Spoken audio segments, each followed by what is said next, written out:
नमस्कार जी, मैं शिफाली और आप देख रहे हैं the secret of your life. ये आपका अपना प्रोग्राम है। इस अपने प्रोग्राम को आपने बहुत प्यार दिया और दे भी रहे हैं। इस अपने प्रोग्राम की बात करें तो ऐसा कोई भी एपिसोड नहीं है जो किसी के साथ मिलता जुलता हो। अगर प्रोफेसर गुरदीप अरोड़ा साहब जो हैं वो बहुत बड़े ज्ञानी और खोजी हैं। ज्ञान इतना बड़ा पड़ा है जैसे समुंदर में से एक बाल्टी निकाल भी ले, पानी जो है वो ख़त्म नहीं होता। ऐसे ही है हमारे प्रोफेसर गुरदीप अरोड़ा साहब। कहते हैं कि नेक लोगों की संगत में हमेशा भलाई ही मिलती है।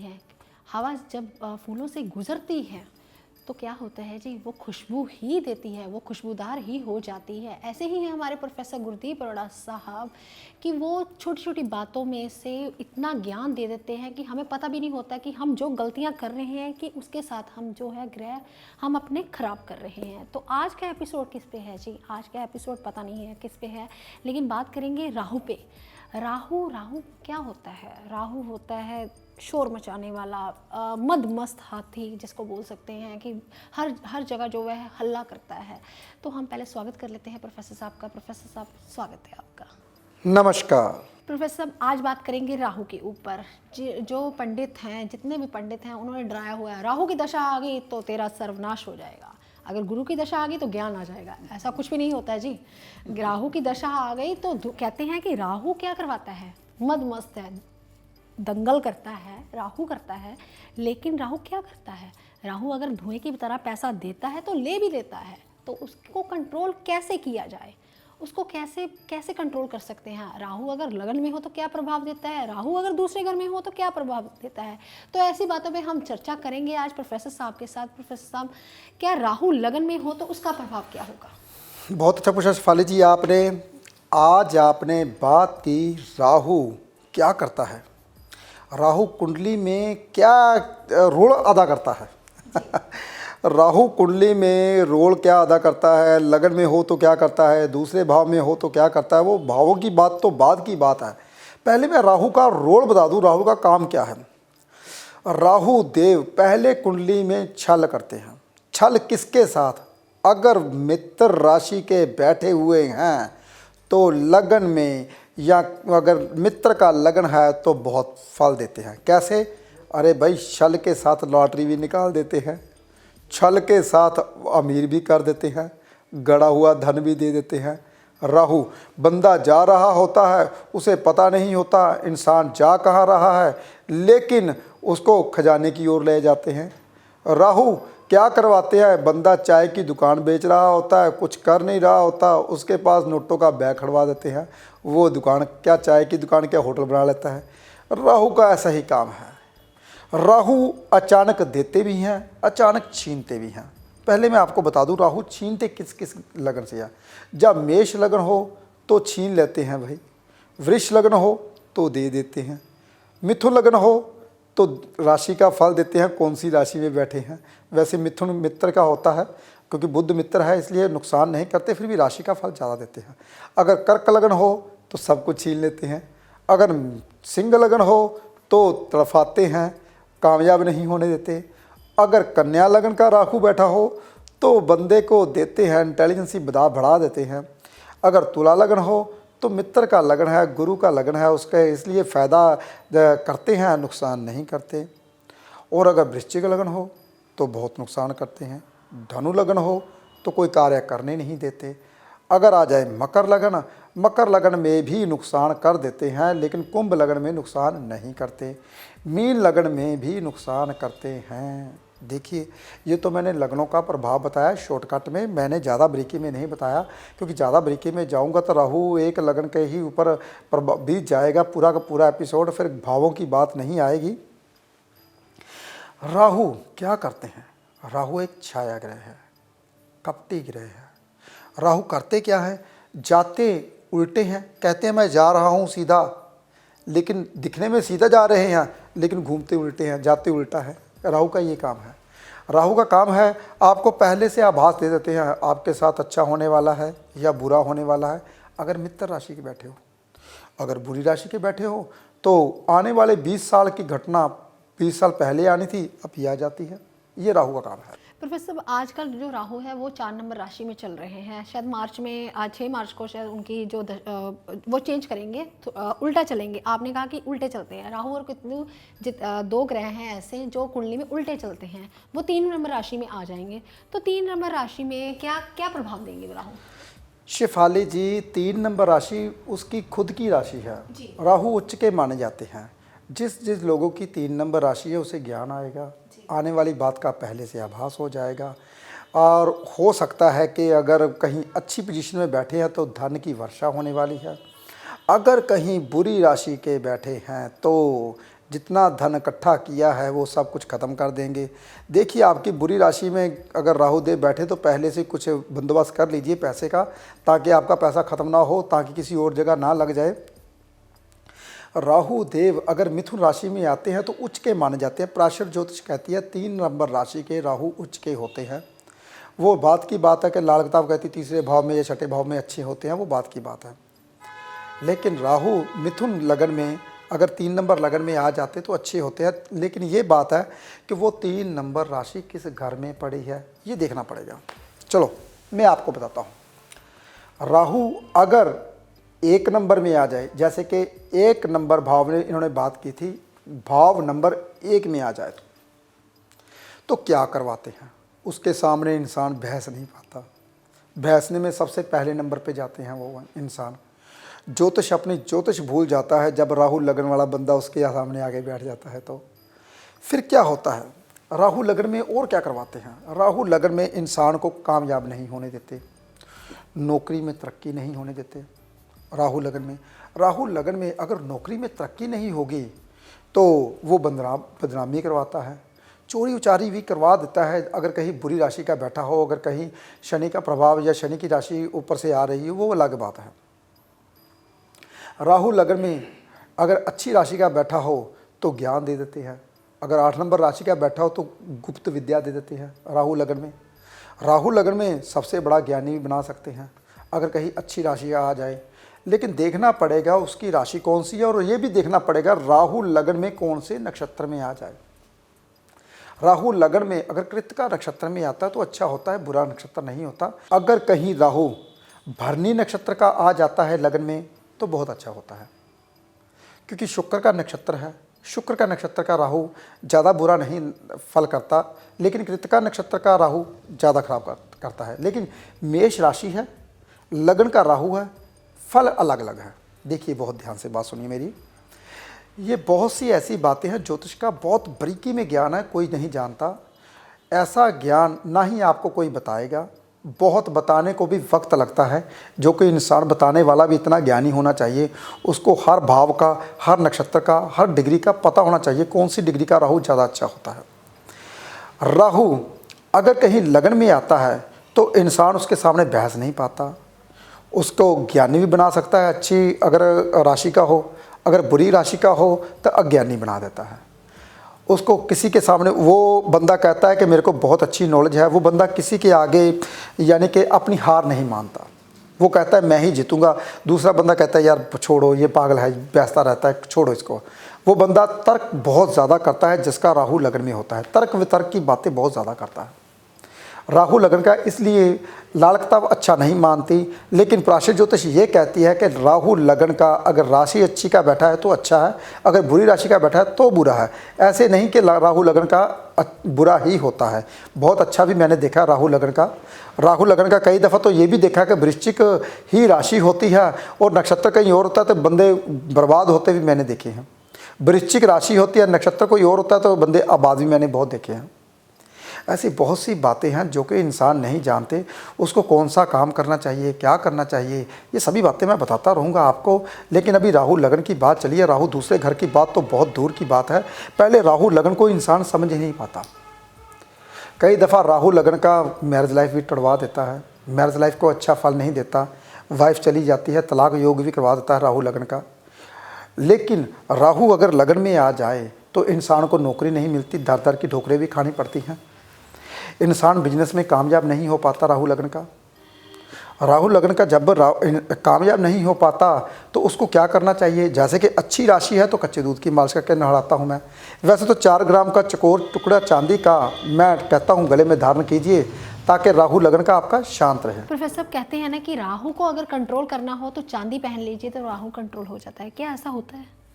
बिल्कुल सही बात। मैंने शेफाली जी सब अपने जितने भी अपने एपिसोड है उसमें मैंने बता रखा है, जो चांदी होती है चंद्र का कारका होता है और एक चंद्र ही है जो राहु को कंट्रोल में कर सकता है। एक चंद्र ही ऐसा ग्रह है, जैसे मैंने सभी एपिसोड में बोलता हूँ कि चाहे बच्चे जितने भी खराब हों, चाहे बच्चे जितने भी बुरे हों, अगर माँ की गोद में आ जाते हैं तो वो अच्छा फल करते हैं। इसलिए राहु चौथे घर में अगर कहीं अच्छी राशि का है, अगर राहु लग्न में कहीं अच्छी राशि का है तो वो खराब नहीं होता। चांदी का चकोर टुकड़ा पहनने से राहु कंट्रोल में आ जाता है। प्रोफेसर साहब अभी आपने बोला कि चंद्र उसको कंट्रोल कर सकता है, अगर राहु लगन का हो तो प्रोफेसर साहब अभी बोल रहे हैं कि चंद्र उसको कंट्रोल कर लेता है। चांदी का छल्ला पहनने से वो राहु, या चांदी का चौरस स्क्वायर पीस पहनने से इंसान जो है वो कंट्रोल हो जाता है, वो राहु कंट्रोल हो जाता है। क्या प्रोफेसर साहब जब कभी चंद्र राहु के साथ आ जाता है तो बुरा प्रभाव हो जाता है, ऐसा क्यों फिर? मैं आपको एक बात और बताता हूँ शेफाली जी, बहुत ध्यान से सुनिए। उस बंदे का मन जो है बहुत परेशान रहता है। मैं आपको वही बात बताता हूँ जी। जैसे कि आप कहते हो ये बंदा ना दुष्ट हो गया, जैसे कि कहते हैं ना ये बहुत गंदा है, ये इसको ना ठीक करना चाहिए, इसको ना नहलाना चाहिए। जैसे एक बच्चा है, चलो मान लीजिए बच्चा एक गली में खेल रहा था, वो नाली में गिर गया। बहुत ध्यान सुनिए, बच्चा एक गली में खेल रहा था, वो नाली में गिर गया, गंदा हो गया। तो उसको क्या करेंगे? उसको जब नहाएंगे, जब उसको नहलाया जाएगा पानी के साथ, तो फिर उसको कच्चे दूध की मालिश करके नहलाएंगे, वो शुद्ध हो जाता है। कच्चा दूध को शुरू से ऋषियों मुनियों ने ये बोला है, दुनिया में अगर पवित्र चीज़ है, अमृत के समान है, वो है कच्चा दूध गाय का, पवित्र माना गया है। इसलिए जब कभी राहु लग्न में आता है, जब कभी ऐसा होता है बच्चा गंदा हो जाता है तो उसको हम नहला देते हैं। बहुत ध्यान सुनिए, आपने राहु और चंद्र की बात कही, मैं पहले राहु की बात करता हूँ। गंदा करता है उसको नहलाया जाता है। चंद्र अलग है, चंद्र को अलग किया, अलग पानी से नहला धुलो दिया, वो साफ सुथरा हो गया। अब आई बात, गंदा गारा पानी और हमारा साफ पानी दोनों को मिक्स कर दिया। अब मुझे ये बताइए, पहले राहु लग्न में था, उसको अलग से ले जाकर उसको कच्चे दूध की मालिश करके नहलाया गया, वो राहु को नहाया गया, चाहे पानी से पहले मालिश की, पानी से नहाया, वो साफ हो गया। अगर गारे से पहले से ही वो खराब है, गारे का पानी, ऊपर में गारे में ही हम साफ पानी डाल देंगे तो क्या होगा?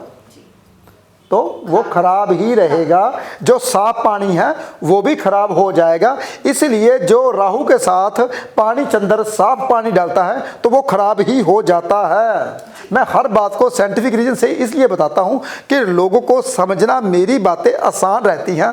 ये नहीं कि हाँ अगर राहु के साथ, राहु को चंद्र शांत करता है, चंद्र राहु के साथ बैठ जाए तो शांत हो जाएगा, ऐसा नहीं है।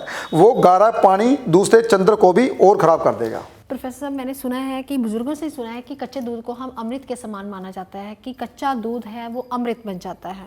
क्या प्रोफेसर साहब कि अगर आपने अभी बोला कि चंद्र और राहु का मेल अच्छा नहीं होता, बंदे का मन परेशान रहता है, अगर कहीं चौथे घर में आ जाए चंद्र और राहु का मेल हो, क्या ऐसा ही प्रभाव होगा या उसका अलग से प्रभाव होगा? बहुत अच्छा पूछा शेफाली जी आपने पूछा चंद्र और राहु का मेल अगर चौथे घर में आ जाता है, घर में आके माँ के घर में आके बैठ जाए, अगर अकेला राहु बैठता है तो वो धर्मी हो जाता है, वो ज़्यादा बुरा फल नहीं देता। उसको कई दफ़ा गवर्नमेंट जॉब भी मिल जाती है अगर राहु चौथे घर में बैठता है तो।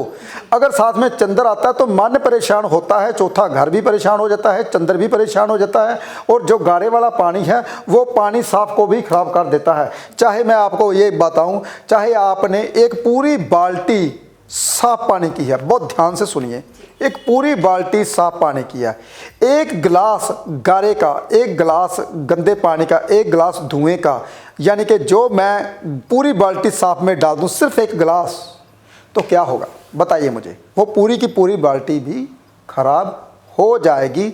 इसलिए चंद्र चाहे चौथे घर में ही है तो क्या होता है, कम गंदा होगा लेकिन गंदा तो होगा ही होगा। इसलिए चंद्र राहु का मेल कहीं भी हो तो वो बुरा प्रभाव ही देता है। जैसे कहते हैं ना, जहरीला सांप का जहर तो कम होगा लेकिन वो सांप जहरीला ही रहेगा।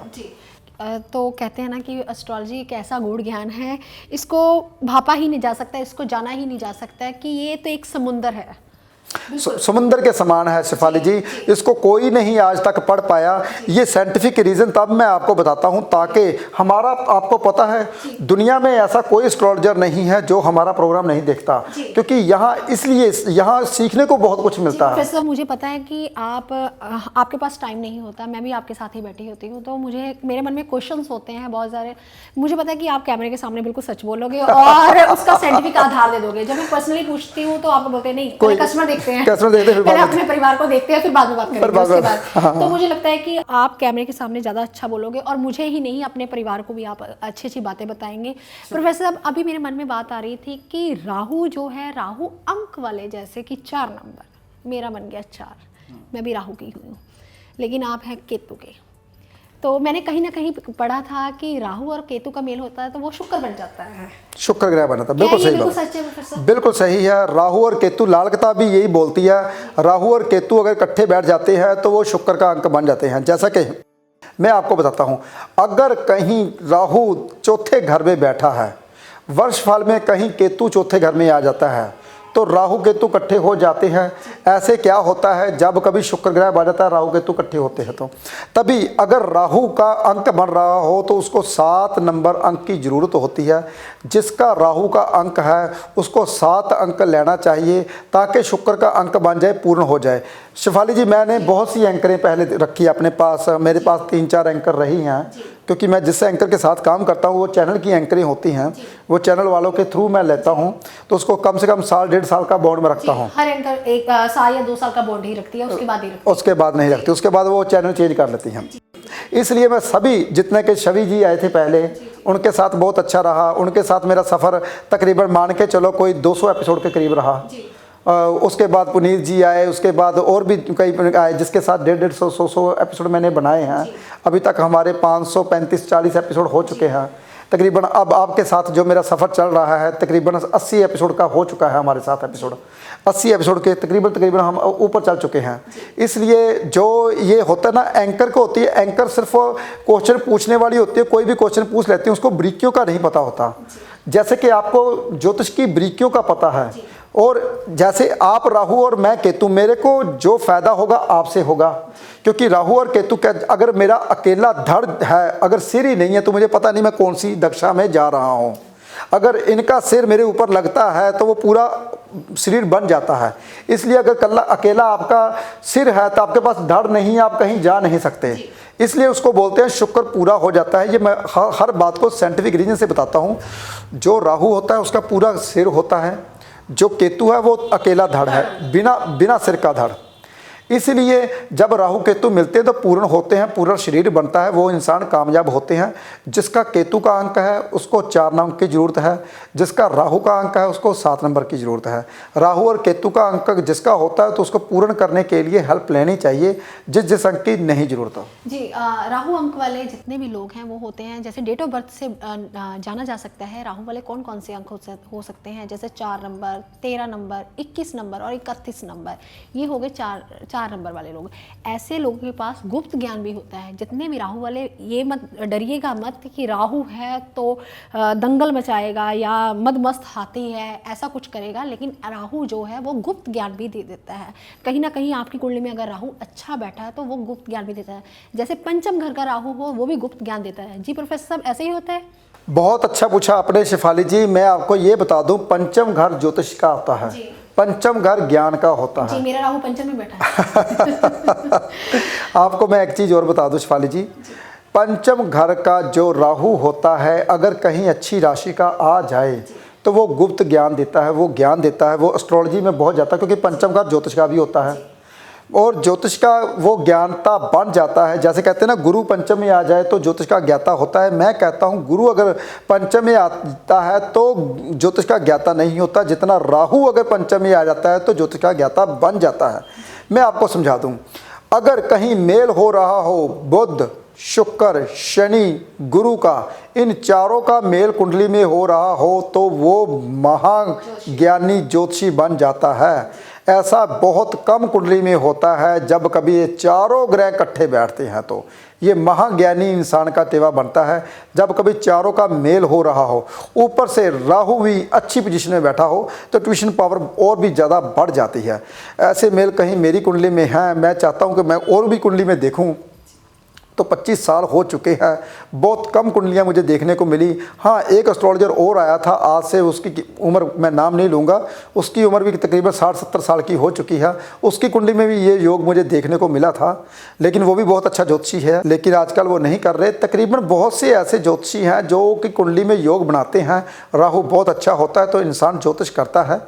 और राहु की अगर बात कर जाए तो राहु ही एक ऐसा ग्रह है जो अच्छी ज्योतिष, अच्छा ज्ञान देता है, जो ट्यूशन पावर देता है, जो इंसान सामने आकर बैठता है उसके बारे में बारीकियां बताता है। और कोई भी ग्रह, ज़्यादातर गुरु से ज्ञान मिलता है, गुरु से ट्यूशन पावर नहीं मिलती। शुक्र से हल मिलते हैं, शुक्र से ज्ञान नहीं मिलता। और जो कि बुध से इंटेलिजेंस ही मिलती है। बुध से क्या होता है, इंटेलिजेंस बंदा मैथमेटिक में अव्वल आता है। इसलिए चारों का मिलना बहुत ज़्यादा ज़रूरी है अगर अच्छा ज्योतिषी बनना चाहते हैं तो। प्रोफेसर साहब, अभी आपकी बातों से याद आया कि अभी आपने बोला कि राहु जो है वो इंट्यूशन पावर देता है। कई बार आपने देखा कि हमारे पास जो आपका परिवार ही आता है वो क्या बोलते हैं, कई बार आप देखते होंगे कोई ना कोई बोलता है कि मुझे रात में जो दिखता है, जो मैं सपने में देखता हूँ वो मेरी बात पूरी हो जाती है। अगर मैं अच्छा देखता हूँ तो अच्छी बात पूरी हो जाती है, अगर मैं बुरा देखता हूँ तो बुरी बात पूरी हो जाती है। क्या ये सब कुछ राहु करवाता है? बहुत अच्छा पूछा शेफाली जी आपने। आपको एक बात और बता दूं शेफाली जी, ये जो रात को सपने देखते हैं इंसान, ज़्यादातर बुरे ही देखते हैं, अच्छे बहुत कम मुझे देखते पता हैं। है प्रोफेसर, कहीं ना कहीं ये शनि दिखलाता है। शनि, रात के सपने शनि ही दिखलाता है, लेकिन राहु भी साथ में साथ देता है जी। इसलिए साथ में जब राहु, रात का मतलब क्या होता है, शनि। रात का मतलब शनि है, जो दिन का मतलब क्या है, सूर्य। प्रोफेसर, आपने कभी देखा कि हमने कई बार उस चीज़ पे प्रैक्टिकल करने की भी कोशिश की है। कई बार हम डेट ऑफ बर्थ लेकर बैठ जाते हैं उन लोगों की, जो लोग बोलते हैं कि जो मैं रात को देखता हूँ वो सुबह पूरा हो जाता है। पूरा हो जाता है। क्या प्रोफेसर इसमें राहु का कोई है फिर? हाँ, इसमें राहु और शनि का बहुत अच्छा फेर फेर होता है। इसमें गुरु का या सूर्य का फेर फेर नहीं होता। सूर्य और गुरु इसको ट्यूशन पावर नहीं देते, सिर्फ राहु और शनि ही देते हैं। और केतु चंद्र के साथ जब होता है तब ऐसी बातें ज़्यादा घटित होती हैं। चंद्र भी पीड़ित होता है तभी ऐसा होता है। चंद्र केतु के साथ मैं आपको एक बात बताता हूँ, चंद्र केतु के साथ बुरा भी बहुत होता है, चंद्र केतु के साथ अच्छा भी बहुत होता है। कैसे अच्छा होता है, उनको आने वाली बात का पहले से आभास हो जाना। जैसे कि रूहें जो नहीं दिखाई देती वो केतु और चंद्र वालों को ज़्यादा दिखाई देती है। उनको पता चलता है मेरे साथ कोई बैठा हुआ है। ये जिसका चंद्र और केतु का मेल होता है तभी ऐसा होता है। सूक्ष्म रूहें, हाँ, वो जिसे हम नेगेटिव एनर्जी बोल देते हैं रेकी में। इसलिए बहुत सी ऐसी बातें हैं जो कुंडलियों को नहीं जानते शेफाली जी। कुंडली को जानना बहुत ज़्यादा कठिन है, लेकिन जानेगा कौन, आज तक कोई बताने वाला मिला ही नहीं। शेफाली जी, मैं पहले आपको बता दूं, आज से अगर 20 साल पहले मेरे जैसा ज्योतिषी को टीवी में बैठा होता तो मैं जैसे कि आज तक 20-25 सालों में इतना तक पहुंचा हूं, शायद परमात्मा 50 गुना और ऊपर डालता और ज्ञान देता। क्योंकि मुझे सीखने में 15-20 साल लग गए, मुझको समझने में 15-20 साल लग गए ग्रहों को। मैं तभी तो बोलता हूं, जिसका कुछ अच्छा लिखा है वही मेरे पास आएगा, जिसका अच्छा नहीं लिखा वो अभी तक आ नहीं पाएगा। ये मैं हर एपिसोड में इसलिए बोलता हूं तो कि जिसकी कुंडली में अच्छा लिखा वो भागे चले जाते हैं। कहते प्रोफेसर साहब ये बात बोली थी, मेरा अच्छा लिखा था, मैं कनाडा चला गया, आपके पास में आ गया। मेरा अच्छा लिखा था, मैं आपके पास आ गया, मुझे नहीं पता मेरी फैक्ट्री बंद होने वाली है, आपने बचानी है। मेरा बुरा लिखा है, अब मेरा अच्छा हो गया क्योंकि मैं आपके पास आ गया। मेरा अच्छा होना चाहिए, मेरे को ये नुकसान हो रहा है, मेरी जेल यात्रा होने वाली, मेरे को 10 साल की जो सजा लिख के रखी है वो होनी नहीं चाहिए। बहुत सी ऐसी बातें जिसके बारे में नहीं जानते, ऐसी बातों का खुलासा मैं आपको हर एपिसोड में करता रहूँगा। आपने देखा होगा कि आपने कभी साधु संत महात्मा देखे होंगे, जब समाधि पे बैठते हैं तो कोई इंसान, हमारे जैसा कोई जातक या कोई इंसान जाता है उनके पास, तो बोलते हैं कि प्रभु या परमात्मा कह के या देवता बोल के बात करते हैं कि हमारा ये काम पूरा हो जाए। वो बोलते हैं गद्दी पे बैठ के जब बोलते हैं कि हाँ जा बच्चा तेरा ये काम पूरा हो जाए। ऐसी जो फीलिंग है, ऐसी जो भावना है मैंने भी देखी है आप में कहीं ना कहीं। आप भी जब गद्दी पे बैठे होते हो, पूरी समाधि में बैठे होते हो और बोलते हो, आंखें बंद करते हो और एक आवाज़ देते हो कि ये उपाय करने से आपका ये हल हो जाएगा, इसके आगे मुझे मत पूछना कि क्या होगा, लेकिन जो वो उपाय करता है, जैसे ही करता है उसका वो काम बन जाता है। क्या गद्दी में इतनी पावर है? गद्दी शिवाजी की बोली गई है शेफाली जी। जो पुराने बुजुर्ग, जो पुराने पंडित ब्राह्मण हमारे बोलते थे, कहते थे ये जो गद्दी है ये शिवजी भोले शंकर की गद्दी है। इस पे जो इंसान विराजमान होकर सच्चे दिल से मेरा नाम लेगा और जो बोलेगा वो हो जाएगा। ऐसा वाकई में 99% लोगों के साथ होता है। पता नहीं करता कौन है, मैं तभी बोलता हूँ। जो मैंने उपाय बताया, इस उपाय में इतनी शक्ति थी, उसका काम बन गया। पर कई दफ़ा मुझे ऐसा लगता है नहीं, ये भगवान की शक्ति होती है, ये गद्दी की शक्ति, ये आत्मा की शक्ति होती है जो इंसान को पूर्ण करती है, इंसान को ठीक करती है। प्रोफेसर साहब, आज आपने बहुत अच्छा बताया कि राहु की जो नेगेटिव एनर्जी या नेगेटिविटी थी लोगों के मन में, आज आपने उन चीज़ों को क्लियर कर दिया। अगर आप भी प्रोफेसर साहब से मिलना चाहते हैं, उन्हें अपनी कुंडली दिखाना चाहते हैं, तो आपकी स्क्रॉल के नीचे जो नंबर फ्लैश हो रहे हैं, आप उन पर कॉन्टैक्ट कर सकते हैं और अपॉइंटमेंट ले सकते हैं। लक्ष्मी जी से एक ही प्रार्थना है, धन बरसे या ना बरसे, लेकिन हर घर में जो है रोटी जरूर बरसे। आप स्वस्थ रहें, खुश रहें, आबाद रहें। आज के लिए इतना ही। नमस्कार। The secret of your life by professor Gurdeep Arora. इस किताब के द्वारा आप खुद ही घर बैठे ले पाएंगे अपने हॉरोस्कोप से संबंधित महत्वपूर्ण जानकारी। इस कुंडली में होगा आपके आने वाले 10 सालों का वर्षफल। बिना पैसे खर्च किए आप कर सकते हैं अपने ग्रहों को शांत। आपके जीवन का राज छुपा है इस कुंडली में। The secret of your life.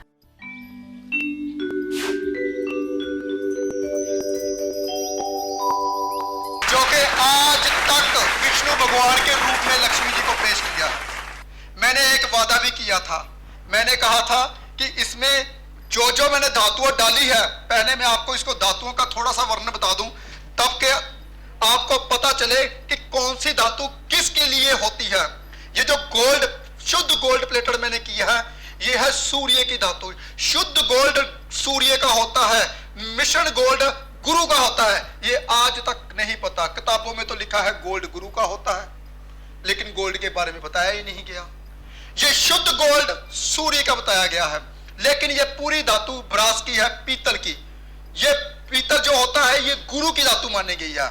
इसमें कुछ चीजें मैंने चांदी की डाल रखी हैं। चांदी जो होती है लक्ष्मी का कारका होता है। इसमें मैंने जो कील लगा रखी है वो कॉपर की लगा रखी है। कॉपर जो होता है मंगल का कारका होता है। वैसे मंगल सूर्य को भी कॉपर बोला जाता है, लेकिन भाई सूर्य की कॉपर धातु नहीं होती। सूर्य की शुद्ध धातु होती है 24 कैरेट सोना। लेकिन इसके ऊपर जो कॉपर के मैंने बना रखे हैं, जो कील लगा रखी है, वो है मंगल की धातु। थोड़ा सा कांसे का मिश्रण किया गया है, लोहे का मिश्रण जो नीचे से, क्योंकि मैं पूरा ये चाहता था कि इसमें सभी ग्रहों की आशीर्वाद हो, सभी ग्रहों का।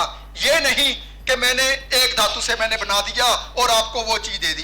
इसकी पॉजिटिविटी मैं आपको साइंटिफिक रीजन से यहाँ पे बताऊंगा कि कितनी पॉजिटिविटी देती है। वो मैंने मशीनें मंगा रखी हैं, आपको पता चलेगा कि इसके में जो धातु है, जो लक्ष्मी जी की जो प्रतिमा है, कितना इसमें पॉजिटिविटी है। इसको घर रखने से ही पॉजिटिविटी आती है।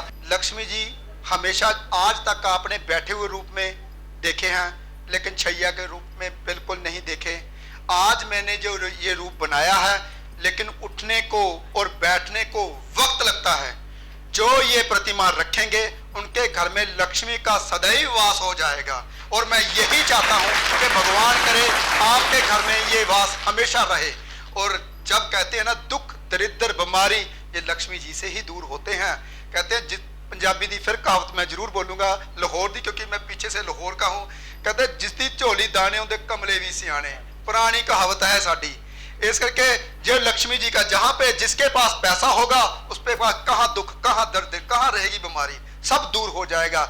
यही मैंने 15 साल की खोज आपके सामने पेश की है। धन का भंडार भरने के लिए लक्ष्मी शैया वरदान यंत्र घर लाइए। माँ लक्ष्मी जो शैया पर विश्राम मुद्रा में विराजित हैं। पुराणों के अनुसार माँ लक्ष्मी का ये रूप धन और समृद्धि की अनुपम वर्षा करता है। ये यंत्र आर्थिक उन्नति तो लाता ही है, साथ ही घर में यदि कोई वास्तु दोष है तो उसे भी दूर करता है। इस यंत्र का महात्म्य अनंत है।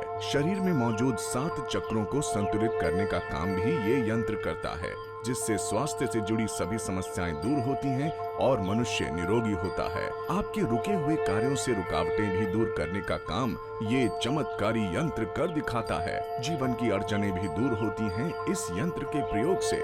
घर से निकलने से पहले हमेशा याद रखें कि मां लक्ष्मी के शैया विराजित स्वरूप का दिव्य दर्शन अवश्य करें। लक्ष्मी शैया वरदान यंत्र को प्रोफेसर गुरदीप अरोड़ा ने अपने 15 सालों की मेहनत से ढूंढ कर निकाला है। ये यंत्र जीवन में वो परिवर्तन संभव कर दिखाता है जो आपने कभी सोचा भी नहीं था। जीवन से हताशा, निराशा, गरीबी को सदा सदा के लिए दूर भगाने का मांगलिक उपाय है अब आपके पास, लक्ष्मी शैया वरदान यंत्र। तो आज ही ऑर्डर करें दिव्य लक्ष्मी शैया वरदान यंत्र और जीवन में समृद्धि और वैभव की निर्मल गंगा बहाएं।